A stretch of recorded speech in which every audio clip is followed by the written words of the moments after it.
लड़ाई तोहरा लेवे के परी, तोहर देशवा गुलाम होई जाई, लड़ाई तोहरा लेवे के परी।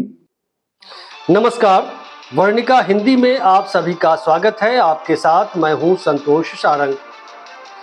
क्या मनुष्य ने धरती के खिलाफ युद्ध छेड़ रखा है? क्या हम अपनी सुख सुविधाओं को पाने की सनक में जीवनदायिनी नदियां, प्राकृतिक संसाधनों का दोहन करने पर तुले हैं? क्या हम प्रकृति के खिलाफ एक नई सभ्यता उगाने की चेष्टा कर रहे हैं? ये कुछ ऐसे सवाल हैं, गंभीर सवाल, जिसके हल ढूंढने के लिए, समाधान पाने के लिए देश भर के पर्यावरणविद, सामाजिक कार्यकर्ता, लेखक मुजफ्फरपुर में जुटे हैं। यहाँ गंगा मुक्ति आंदोलन के नेतृत्व में 3 दिवसीय राष्ट्रीय विमर्श हो रहा है। गंगा बेसिन समस्याएं और समाधान विषयक इस राष्ट्रीय विमर्श में राजस्थान, उत्तर प्रदेश, महाराष्ट्र, झारखंड, भागलपुर और नेपाल के दर्जनों प्रतिनिधि जुटे हैं। गंगा मुक्ति आंदोलन के प्रणेता, पर्यावरणविद, नदी विशेषज्ञ, लेखक अनिल प्रकाश के नेतृत्व में यह आयोजन मुजफ्फरपुर के मिठनपुरा स्थित चंद्रशेखर भवन में हो रहा है। यहाँ इस कार्यक्रम में भाग लेने के लिए पूर्व राज्यसभा सदस्य अली अनवर साहब भी पहुंचे थे। यहाँ और भी कई पर्यावरणविद, सामाजिक कार्यकर्ता और विशेषज्ञों ने अपनी बातें रखी। आइए उनके भाषणों का एक अंश हम यहाँ सुनते हैं। लोगों की जो धार्मिक भावनाएं गंगा से जुड़ी हुई है हमारे देश में, उसका शोषण करने के लिए, उसको एक्सप्लॉइट करने के लिए किस किस तरह की बातें की जाती हैं। मैं खुद नहीं आया हूं, मुझे किसी ने यहां नहीं बुलाया है बनारस में, मुझे गंगा मैया ने बुलाया है। और ऐसे आदमी को प्रधानमंत्री बनने का मौका मिल जाता है और नमामि गंगे करके योजना एक बनी।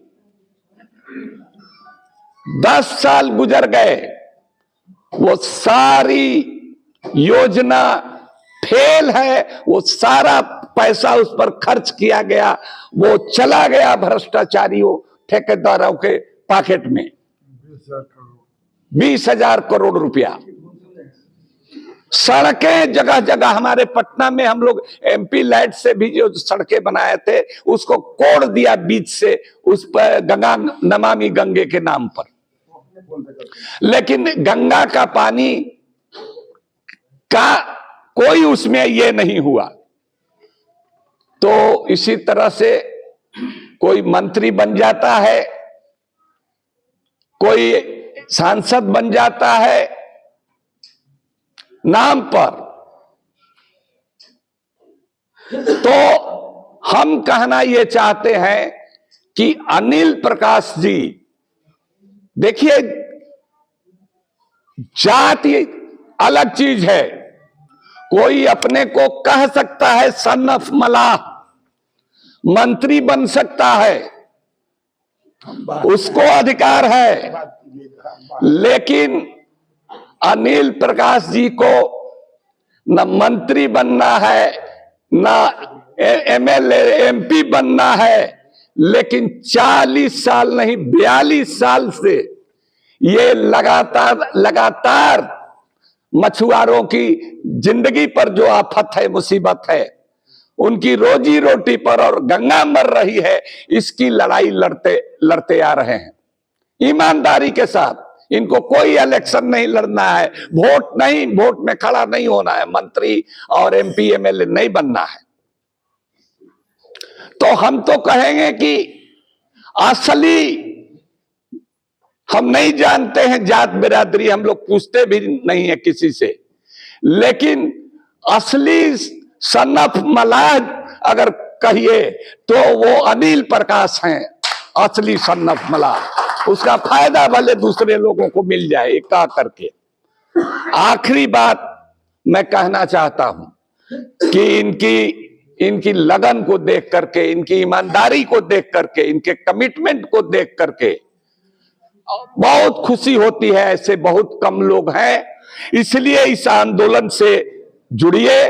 बिहार में भी एक बिहार सरकार ने जल जीवन हरियाली का कार्यक्रम शुरू किया है, लेकिन जल रिवर फ्रंट गया तक पानी ले जाएंगे, नवादा तक गंगा का पानी ले जाएंगे।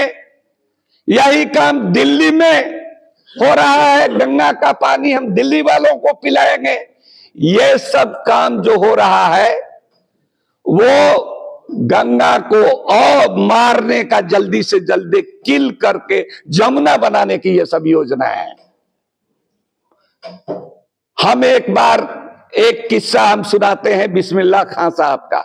आप लोग नाम सुने हुए हैं, शहनाई बजाते थे, भारत रत्न भी मिला उनको बाद में। एक बार गांव पर आए तो वो हमारे गांव के हैं, बहुत लोग जानते हैं बनारस के रहने वाले हैं। नहीं, वो हमारा बक्सर जिले के डुमरांव के रहने वाले हैं। तो हम लोग गए और पत्रकारिता शुरू ही कर रहे थे, अभी नया नया। हम लोग इंटरव्यू किए तो उन्होंने बताया कि मैं रोज सवेरे घर से उठ करके और गंगा के किनारे जाता हूं और गंगा के पानी से वजू करता हूं। वजू करना मैंने नमाज पढ़ने के लिए हाथ मुंह कुल्ला गलाली करना पड़ता है। वजू करके और मैं वहां घंटों रियाज करता हूं शहनाई का। उन्होंने एक किस्सा सुनाया कि मैं अमेरिका गया था और एक बड़े हॉल में मैं शहनाई बजा रहा था, और जब कजरी धुन बजाने लगा कजरी का, तो वहां पर सारे लोग खड़े होकर के क्लैपिंग करने लगे। और जिस होटल में हमको ठहराया गया था वहां एक अमेरिकन कैपिटलिस्ट, एक अमेरिकन पूंजीपति आया, कहा कि खान साहब आप आइए, अमेरिका में बस जाइए, आपका सारा खर्च बर्च हम वहन करेंगे, सरकार कुछ करे या ना करे, आप आकर के अमेरिका में बस जाइए, आप अनमोल रतन हैं, शहनाई के और संगीत के कला के दुनिया के बेताज बादशाह हैं। तो उन्होंने कहा आप बस जाइए, अमेरिकन सिटीजन ले लीजिए, आपको कुछ नहीं करना है, हाँ कह दीजिए। उन्होंने कहा कि देखो भाई, हम बस तो जाएंगे लेकिन एक शर्त है। तो कहा उसने कि क्या शर्त है? तो उन्होंने कहा कि शर्त यह है कि क्या तुम हम जहां हम रहेंगे वहां के बगल से कोई गंगा जैसी नदी बहा सकते हो? हम गंगा के किनारे के रहने वाले हैं, गंगा के पुत्र हैं हम। ये है मुस्लिम, कोई बिस्मिल्लाह खां ही नहीं। हमारे अंदर दक्षिण भारत में यहाँ तो मछुआरे कम, मुस्लिम मछुआरे कम है, पटना में तो है, फिर भी बिहार में हम कहते हैं कम है दक्षिण भारत के मुकाबले। दक्षिण भारत में बहुतायत संख्या में मुस्लिम मछुआरे हैं। तो ये सारी बातें हैं, ये हम समझते हैं कि सिर्फ ये गंगा धार्मिक मामला नहीं है जिसका राजनीतिक दोहन किया जाता है। जब तक ये दरअसल ये सांस्कृतिक मामला है।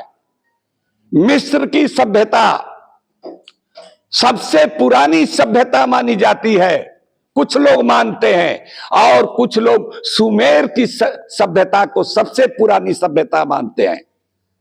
लेकिन मिस्र की जो सबसे पुरानी सभ्यता, जिसको भी मानने वाले लोगों की तादाद काफी है, वहां की नदी को भी लोगों ने बचा के रखा है। और आज दुनिया भर में नदियों की स्वच्छता की जो मिसाल दी जाती है वो मिस्र की नदी जिसका नाम है नील नदी, नील नदी, उसकी मिसाल दी जाती है। तो गंगा हमारी जो माँ है, जो हमारी संस्कृति है, जो हमारी तहजीब है, गंगा जमुनी तहजीब कहा जाता है, वो उसको लेकर के हमको और ताकत होनी चाहिए और हम लोग मिलजुल कर इसी तरह के छोटे छोटे प्रयास मिल करके हम लोग गंगा को बचा सकते हैं। हमने ये कहा कि गंगा मैया हमारी माँ आज मृत्यु शैया पर है, बिस्तरे मर्ग पर है, उसको बचाने के लिए एक बड़े गंगा बेसिन में एक बड़े आंदोलन की जरूरत है। और इस आंदोलन का पूरे जो कारपोरेटाइजेशन हो रहा है, गंगा के नदियों के किनारे बड़े बड़े होटल बनाए जा रहे हैं, कारपोरेट घराने को दिए जा रहे हैं, समुद्र के किनारे और समुद्र के पोर्ट तो दे दिए गए अडानियों जैसे लोगों को, लेकिन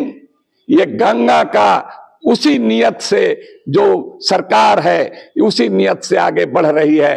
तो इसको यूं ही एक बंद कमरे में नहीं, खुले मैदान में लाखों लोगों को जुटा करके आंदोलन करने की जरूरत है। और हम तो कहना बहुत कुछ चाहते थे और लेकिन समय कम है, फ्लाइट छूटने वाली है प्रोफेसर साहब की, तो इसीलिए इसी उम्मीद के साथ कि अनिल प्रकाश जी की एक साख है, एक क्रेडिबिलिटी है इस आंदोलन के नाम पर, इस साख का, इस क्रेडिबिलिटी को नए लोग, युवा लोग जुड़े और पूरे देश में एक आंदोलन, ये सिर्फ एक राष्ट्र की समस्या नहीं है, ये पूरा अंतर्राष्ट्रीय समस्या है। और इसको महत्ता को समझते हुए हमको चैन से नहीं रहना है। आंदोलन और इस तरह का आंदोलन जहां भी आप कहेंगे, हमारी जो जरूरत होगी हम सहर्ष स्वीकार करेंगे, उसको हम तैयार रहेंगे। बहुत बहुत शुक्रिया। लेकिन क्योंकि फासिज्म के खिलाफ ही लड़ाई है, रिकोलोनाइजेशन के खिलाफ ही लड़ाई है, ये जो फिर से गुलाम कंपनी राज आ रहा है और पूरे नदियों को, पहाड़ों को और सारी धरती को खत्म करने जा रहे हैं वो, और खुद भी खत्म हो गए अमेरिका से, क्योंकि 50 डिग्री टेम्परेचर हो गया इस बार हिंदुस्तान में अधिकतम कुछ जगहों पर, और 55 डिग्री जिस दिन हो जाएगा ना, न वो तालाब में पानी रहेगा और न समरसेबल में पानी रहेगा, और न पेड़ पौधा रहेगा, न कोई चिड़िया रहेगी, सब खत्म हो जाने वाले हैं। अमेरिकन भी नहीं रहने वाले हैं, बिल गेट्स भी नहीं रहने वाले हैं और अडानी अंबानी भी नहीं रहने वाले। इनको समझ में नहीं आ रहा है कि पूरी दुनिया को खत्म करने जाए। इसलिए ये जो 22 से क्या 25 लगभग संगठन हो गए, या पार्टियों को मिला दें, लेफ्ट पार्टियों को तो मिला के करीब 30 ऑर्गेनाइजेशंस मिलके इसको आयोजन कर रहे हैं। संख्या कम है इसलिए कि आम सभा नहीं करनी थी, विमर्श करना था। देखिए राजीव सिन्हा ने जो कह दिया, एक तो कहा हम समझा देते हैं, थोड़ा सा दिक्कत है कि टेक्निकल भाषा में, और स्क्रीन पर रहता तो बढ़िया से समझाते। वो पटने के रहने वाले हैं और छोटे मोटे साइंटिस्ट नहीं, ये बहुत बड़ा रिस्क लिया है उन्होंने, उनको कभी भी निकाला जा सकता है। लेकिन आपको बता देते हैं, जिस दिन निकाला जाएगा ना, तो 100 से ज्यादा लोग, 100 से ज्यादा जो पर 1 सप्ताह के अंदर प्रोटेस्ट होगा। ये हम लोगों का संकल्प है। दूसरा कि दिल्ली में भी कमेटी बन गई है, सेक्रेटरी यहाँ मौजूद हैं, क्या नाम है, फुसून लतान जी, बहुत बड़े पत्रकार हैं, अली अनवर साहब भी गए थे वहां। और दिल्ली में एक पार्लियामेंट्री कमेटी भी थी अली अनवर के संयुक्तत्व में, उसको फिर भी रीऑर्गेनाइज करेंगे हम लोग।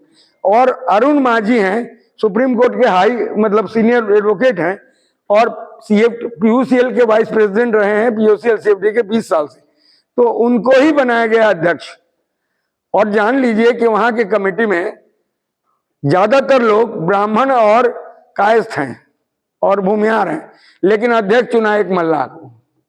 हमने एडवाइस किया था, ये और योग्य व्यक्ति हैं, इसलिए नहीं कि उस जाति के हैं, इसलिए कि वो डिजर्व करते हैं, और हमने भी एडवाइस किया था। तो ये स्ट्रक्चर बन रहा है सब जगह। यहाँ अलवर से साथी आए हैं, एक सरिता भारत बीमार है बहुत बेचारी, तो वो नहीं आई, तो हम कोशिश करेंगे ऑडियो से सुन लेंगे किसी सेशन में। सरिता का बहादुर लड़की है और उसके हस्बैंड है, इंटरकास्ट मैरिज इन लोगों ने किया है। सरिता जो है इतनी अच्छी कविताएं लिखती हैं, आप कह नहीं सकते हैं। जयपुर में, कानपुर की रहने वाली है, नट जाति की। कैसे उसकी माँ ने पढ़ाया होगा एमए तक उसको। जब छोटी थी तब हमारे संपर्क में आई थी, जब 18-19 साल की थी। अशोक भारत जी वगैरह सब हम लोगों के संपर्क में आई थी। तो उसका हस्बैंड है वो, जो हमारा जयपुर से साथी है, वो भी तोप का गोला है समझिए। उसका भाषण सुनेंगे तो पता चलेगा, और बहुत समझदार साथी है। तो तमाम लोग आए हैं कई राज्यों से, काठमांडू नेपाल से भी आ गए। उनको कल कुछ है पॉलिटिकल प्रोग्राम वहां का, और शाम को बॉर्डर बंद हो जाता है, इसलिए जाना पड़ा। लेकिन उनके साथ नाता जुड़ गया है, और भी लोग हैं। तो ये एक शुरुआत है, ये इवेंट नहीं है, एक प्रोसेस है, और आगे हम लड़ेंगे। भारत की तमाम नदियां संकटग्रस्त हैं। एक आध नदी को छोड़ दिया जाए तो तमाम नदियों में संकट गहराता जा रहा है। झारखंड का दामोदर हो, या फिर कृष्ण जी जहाँ बांसुरी बजाया करते थे कदम के पेड़ पर, यमुना नदी, उसका मामला हो, गंगा का मामला तो है ही।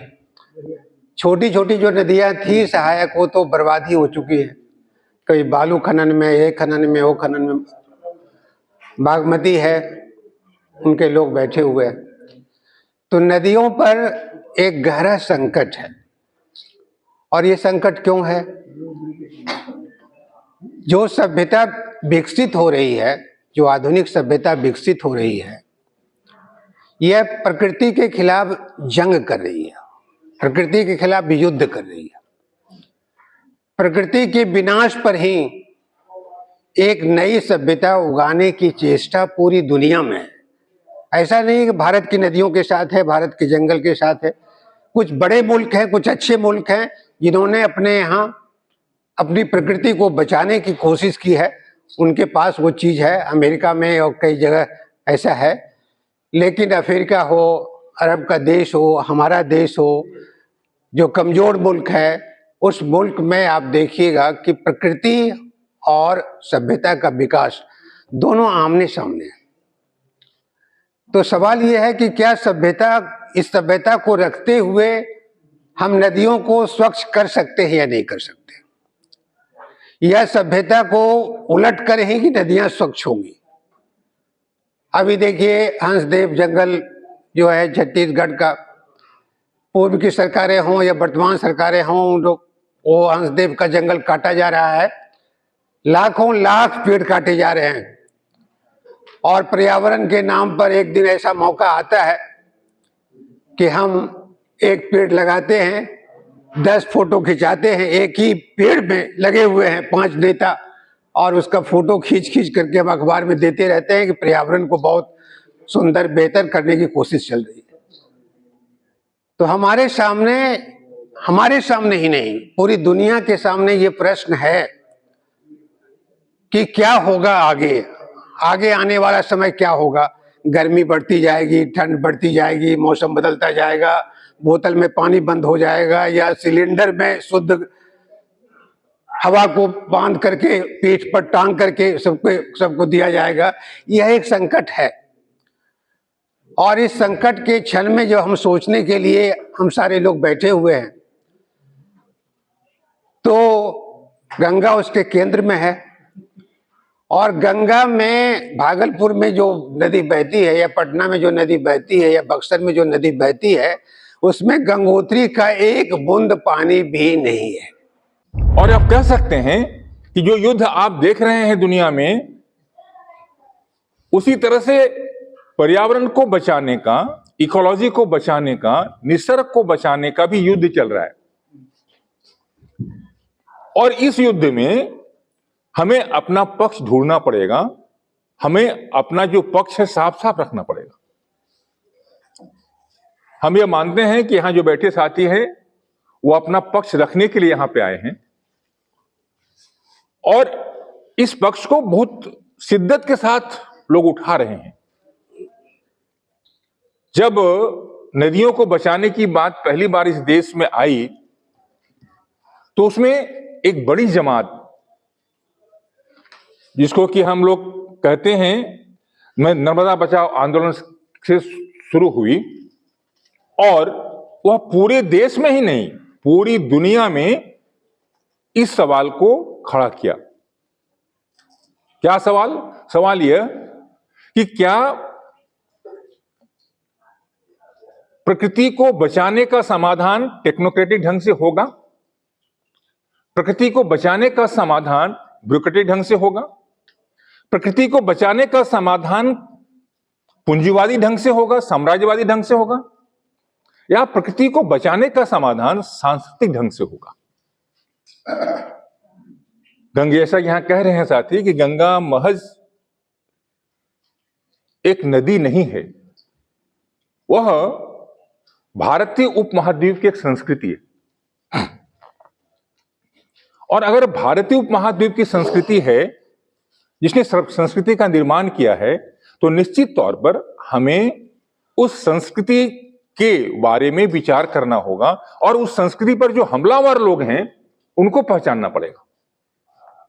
अभी राजीव जी जब बात कर रहे थे तो उसमें एक राजीव जी, आप भी राजीव जी हैं, आपने भी सवाल खड़ा किया और उन्होंने कहा कि मैं समाधान कह रहा हूं, लेकिन समाधान कहते कहते उन्होंने एक बात कह दी जो मुझे नहीं पची कि ग्लेशियर जो हो रहा है उसका समाधान मेरे पास नहीं है। हम कहते हैं हमारे पास है। ग्लेशियर की जो समस्या है, गलने की जो समस्या है जिस ढंग से, रफ्तार से, उसके लिए जिम्मेदार कौन है?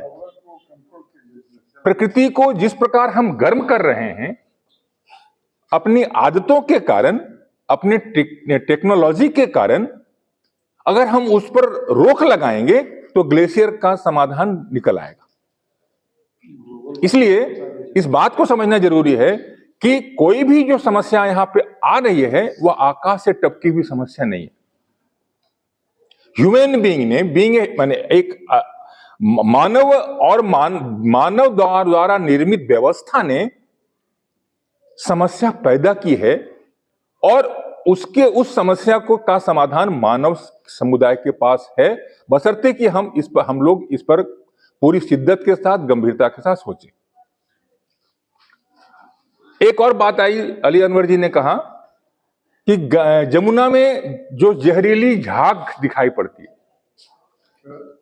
और अब गंगा में भी दिख रही है। हम अनिल जी चले गए, हम अपनी बात चाहते हैं वहां पहुंचा दीजिएगा अनिल जी से। आप अगर जाकर के स्वर्ण रेखा को देखिए, नामकुम से जब आप क्रॉस करेंगे, रांची तरफ आएंगे, तो नामकुम को क्रॉस करते समय स्वर्ण रेखा नदी पड़ती है ना? और स्वर्ण रेखा नदी में जो झाग है, वह झाग जिस तरह से जमुना में है जहरीली झाग, जिस तरह से गंगा में आ रही है, उसी तरह से झाग अब माने स्वर्ण रेखा में हो गई है।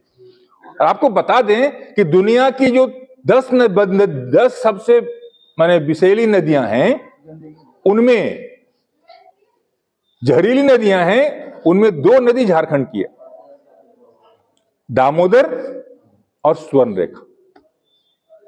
और दामोदर स्वर्ण रेखा क्यों है?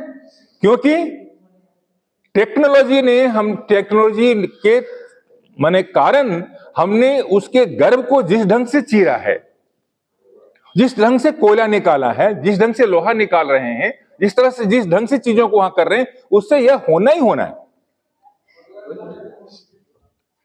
हम अपनी विलासिता के नाम पर, हम अपनी विलासिता के लिए जिस तरह से हम प्रकृति का विनाश कर रहे हैं, हम अपनी विलासिता के नाम पर या विलासिता के लिए जिस तरह से हम अपनी संस्कृति के साथ खिलवाड़ कर रहे हैं, अगर इस पर हम समग्रता से नहीं सोचेंगे, अगर हम इस पर एकांगी ढंग से सोचेंगे, तो निश्चित तौर पर मेरा मानना है कि किसी भी जिस तरह की समस्या का समाधान तो कतई संभव नहीं है।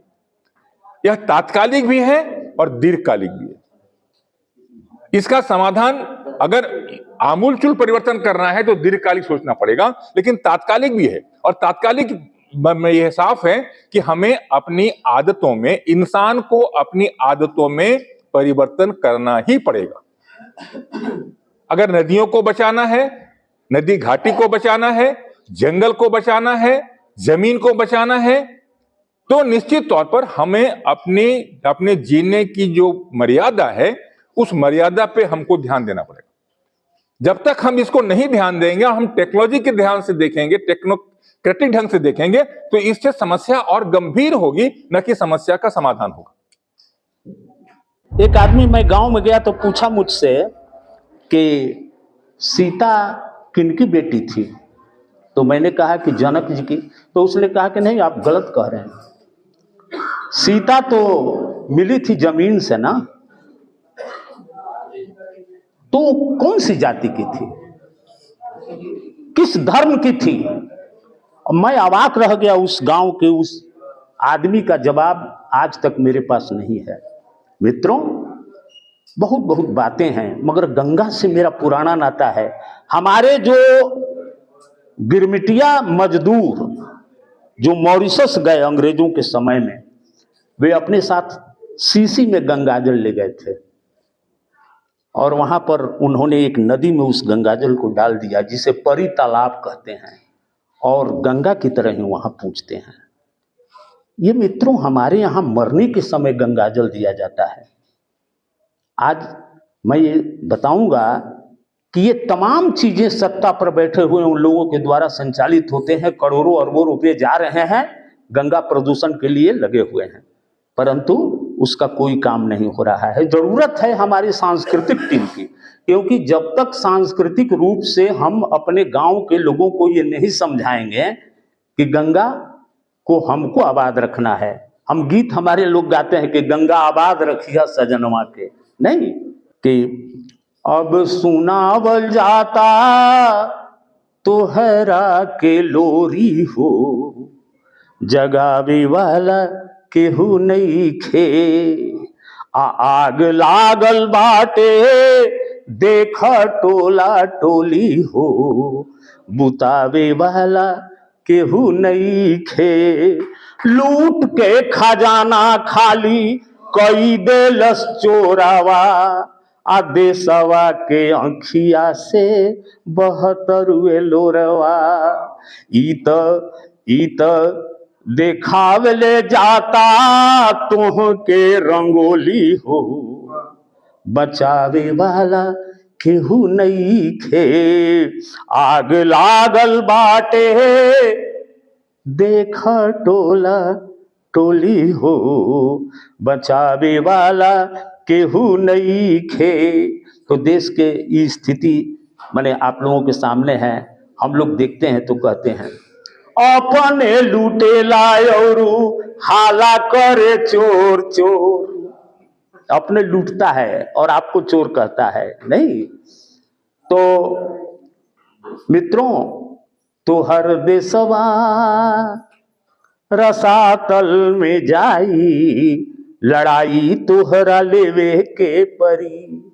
आप लड़ाई से भाग नहीं सकते, तो तोहर देशवा रसातल में जाई, लड़ाई तोहरा लेवे के परी, आ तुह के आके अब केहू ना बचाई, लड़ाई तोहरा लेवे के परी।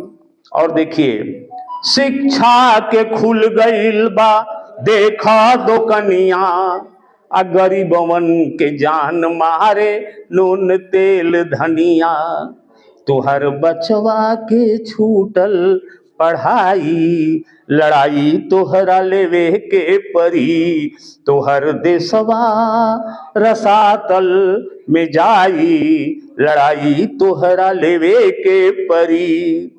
बीज गाछ पे टेंट बा गंगा के पानी, बीज गाछ पे टेंट बा गंगा के पानी, आ खाद डीजल महंगा बा सुनिल कहानी, तोहर खेतवा में बिया ना बुआई, लड़ाई तोहरा लेवे के परी, तोहर देशवा गुलाम होई जाई, लड़ाई तोहरा लेवे के परी। और देखिए, ये बताया जा रहा है कि आपकी नदी गंदी हो गई, आपका कुआं का पानी गंदा है, इसे मत पीजिए, मेरा बोतल में जो पानी है खरीद कर पीजिए।